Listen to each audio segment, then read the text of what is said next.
Ku jadikan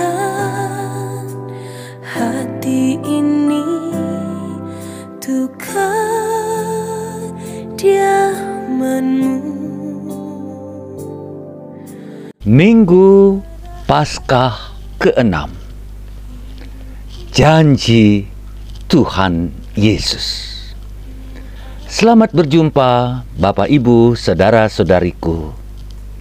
Sebagai umat Kristiani, seyogianya kita hidup intim dengan Tuhan Allah, karena Allah hadir dalam diri kita. Komuni suci yang kita terima dalam setiap kali kita merayakan Ekaristi menunjukkan bahwa Allah bersemayam dalam diri kita. Ini sebuah kekhususan, privilegi yang luar biasa tentunya. Allah yang begitu maha agung, maha mulia, mau tinggal dalam diri kita orang berdosa ini. Kita ini, tubuh kita ini adalah kenisah Allah, kata Paulus dalam surat-suratnya.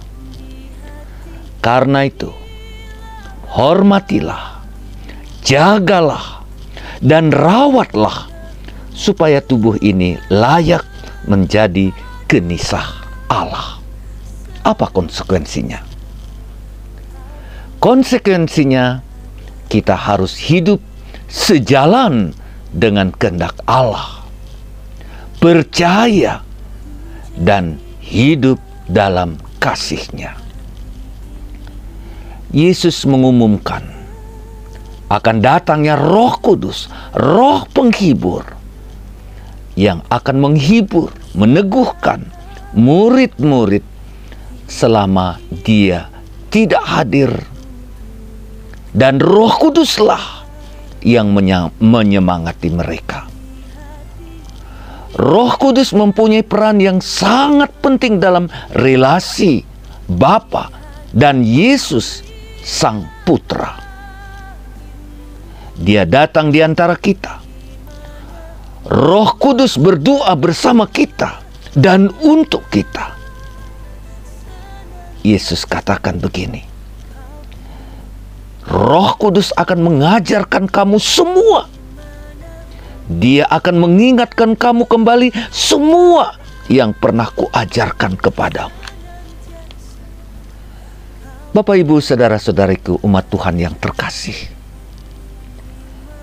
Ketika hidup bersama Yesus, murid-murid mendengar pengajaran-pengajaran Yesus, namun mereka tidak mengerti atau kurang paham.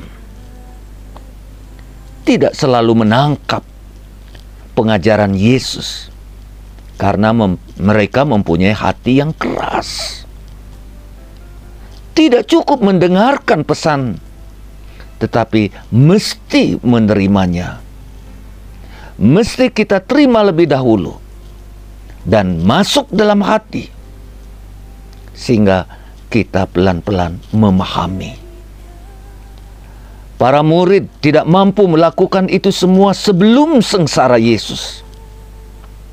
Tetapi melalui sengsara dan kebangkitan Yesus, memberikan Roh Kudus yang datang kepada kita untuk memberikan pemahaman dari dalam semua yang Yesus ajarkan. Roh Kudus memberi rasa rohani. Kita manusia lebih memiliki rasa jasmani daripada rasa spiritual, rohani. Seperti kita di dunia memikirkan uang, memikirkan jabatan, memikirkan kesenangan, memikirkan pekerjaan, memikirkan yang dapat membuat hidup ini bahagia. Namun, sering kita kurang mengapresiasi hal-hal rohani. Bukankah begitu, Bapak Ibu? Iman. hidup dalam Kristus, kebutuhan-kebutuhan di tengah-tengah penderitaan, kasih yang tulus. Roh Kuduslah yang membantu kita mengapresiasi hal-hal rohani ini. Kutipan-kutipan Injil ini dipilih untuk mempersiapkan kita menyambut turunnya Roh Kudus pada hari Pentakosta nanti. Tentu tidak lama lagi ya. Kita harus membuka hati pada Roh Kudus agar kita menjadi orang Kristiani yang sungguh-sungguh.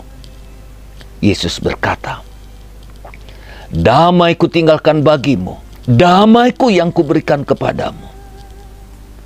Damai yang Yesus berikan kepada kita melampaui pengetahuan kita. Coba baca Filipi 4:7. Bukan damai pada umumnya, bukan damai yang diberikan dunia ini. Lalu Yesus katakan, jangan kalian cemas, jangan takut. Begitu kita hidup selaras dengan kehendak Kristus, kita akan bersukacita dalam damai. Amin Bapak Ibu. Amin. Nah, dalam bacaan pertama, kita melihat bagaimana gereja pada zaman para rasul hidup dalam damai. Umat di Antioquia sebagian besar mereka berasal dari orang-orang kafir. Dan lihatlah, mereka justru yang menerima Yesus.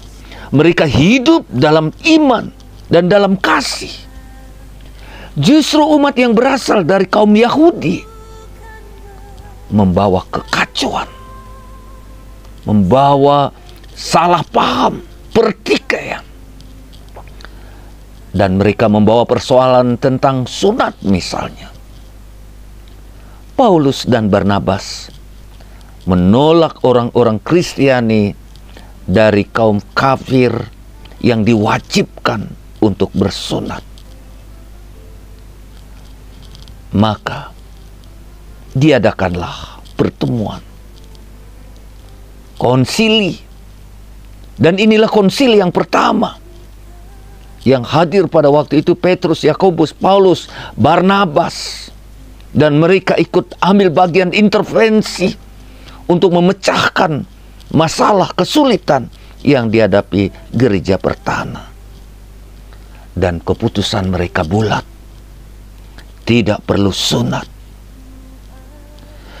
Mereka katakan Roh Kudus dan kami memutuskan. Betul-betul Roh Kudus dalam kesulitan berkarya di tengah-tengah mereka, memberikan pencerahan, memberikan bimbingan. Bahkan Paulus katakan Roh Kudus bersama kami memutuskan. Nah, Bapak Ibu, saudara-saudariku yang terkasih, dalam bacaan kedua memberikan kita visi, gambaran untuk gereja. Bagaimana rencana Allah, proyek Allah, agar seluruh dunia, seluruh bangsa, tanpa membedakan, yang hidup ini di dunia ini, menjadi apa? Menjadi kota suci, Yerusalem. Dan digambarkan dengan 12 pintu sesuai dengan nama-nama suku Israel. Di temboknya beristirahatlah 12 rasul bersama anak domba. Dan kota ini dibangun atas pesan, atas dasar pengajaran para rasul. Yerusalem surgawi ini tidak perlu lagi kenisah. Karena Allah dan anak domba menjadi tinggal di dalam diri kita. Kita menjadi kenisah Allah. Tidak perlu lagi cahaya matahari maupun bulan. Karena kemuliaan Allah. Kemuliaan Allah yang telah meneranginya. Bapak, Ibu, saudara-saudariku yang terkasih. Apa arti ungkapan ini? hidup dalam kota ini, hidup dalam dunia ini, ditandai dengan kehadiran anak domba. Hidup gereja merupakan antisipasi hidup bersama anak domba Allah kelak. Karena itu Bapak Ibu saudara-saudariku yang terkasih, apa yang kita hayati, apa yang kita imani di dunia ini, dalam komunitas gereja, nanti disempurnakan bersama anak domba dalam kerajaannya. Tetapi saat ini, di bumi ini, sekarang ini, kita berusaha hidup sesuai dengan amanat Kristus kepada gerejanya.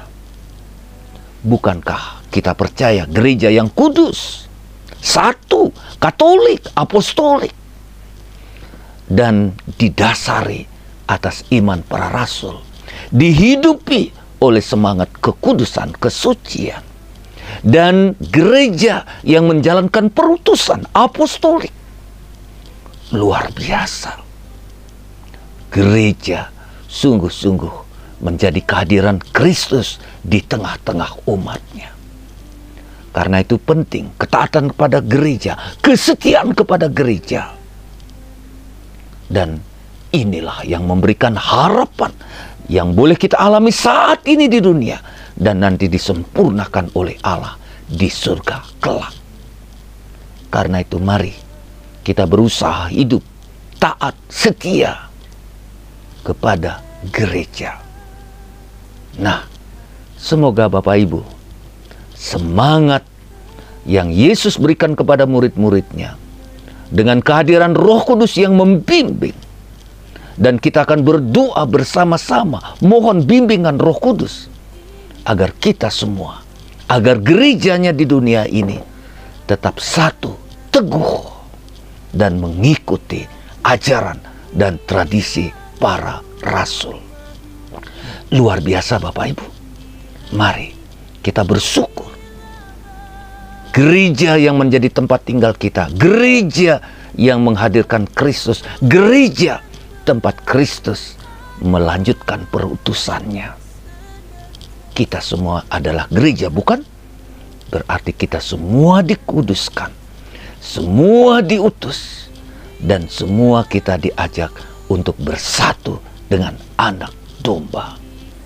Nah, renungkan, namun terlebih dahulu baca, siapkan diri untuk merayakan Ekaristi dengan membaca bacaan-bacaan yang akan kita dengarkan pada hari Minggu Paskah ke-6 ini. Dan apa yang kita renungkan sendiri nanti akan menjadi sempurna ketika kita membaca, mendengarkan kembali di gereja, dan ketika kita mendengarkan pewartaan para imam dari mimbar. Dan bukalah hati kepada Roh Kudus yang berkarya dalam diri kita. Bukankah Yesus berjanji Roh Kuduslah yang akan membimbing, Roh Kuduslah yang akan membuka mata hati kita, Roh Kuduslah yang akan menjelaskan semua yang Yesus pernah katakan kepada kita. Dan sekarang melalui firman Tuhan, kitab suci yang kita baca, yang kerap kali kita mengalami kesulitan, Roh Kudus yang akan membuka hati dan pikiran kita. Karena itu berdoalah senantiasa ketika membaca kitab suci, biarlah Roh Kudus turun menerangi hati kita, membuka mulut mata kita, supaya kita semakin memahami apa yang Yesus pernah katakan kepada kita. Mari kita buka hati, renungkan, baca, mohon Roh Kudus, dan Tuhan akan menyertai kita. Amin. Amin. Saya Romo Agus Inyoman Murtika SPD, Domus Orationis Arnoldi, Batu, Malang. Terima kasih Bapak Ibu. God bless you all. Dan mereka yang sakit, kita berdoa bersama-sama untuk Anda. Semoga Roh Kudus menjamah dan menyembuhkan dengan tumpangan tangan. Nah, mari kita bersyukur kepada Tuhan. Amin.